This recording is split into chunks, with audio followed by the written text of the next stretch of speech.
Hello, good evening, and welcome to Chatteries 777. Well, we're going to be starting a new series of albums to be talking about. Going to be talking about another one of my favorite bands, Jethro Tull. Figured that'd be a good one.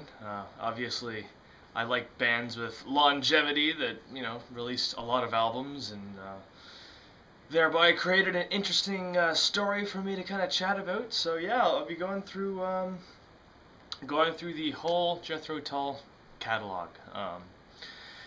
Yeah, they're one of those bands that are kind of loosely associated with the prog thing.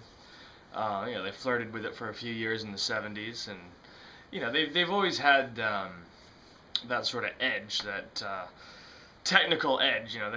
They always played songs with interesting arrangements and a lot of technical details and whatnot, which obviously tickles the ears of proggy people. Um, Obviously, if you're talking about Jethro Tull, that's including, that's basically, Ian Anderson and Jethro Tull are kind of uh, very closely related. Unlike a band like Genesis, which was kind of a democratic collective, um,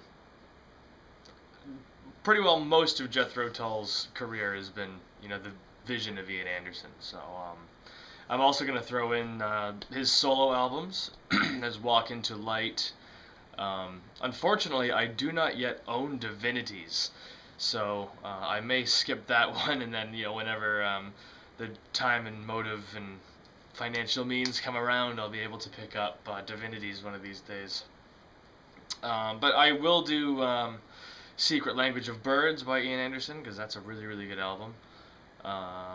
And Rupee's Dance, as well as Tab 2 and Homo Eroticus, which was the latest album release.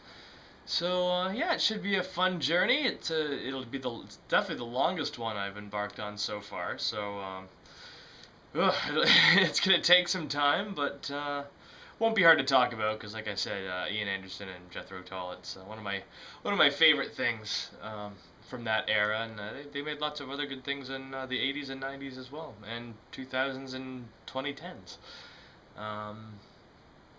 So yeah, that's what you'll expect.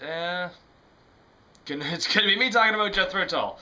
So stay tuned. Hope you enjoy, and subscribe and like and blah blah blah. I'm just blabbering away now. Stay tuned for more Jethro Tull. Thank you.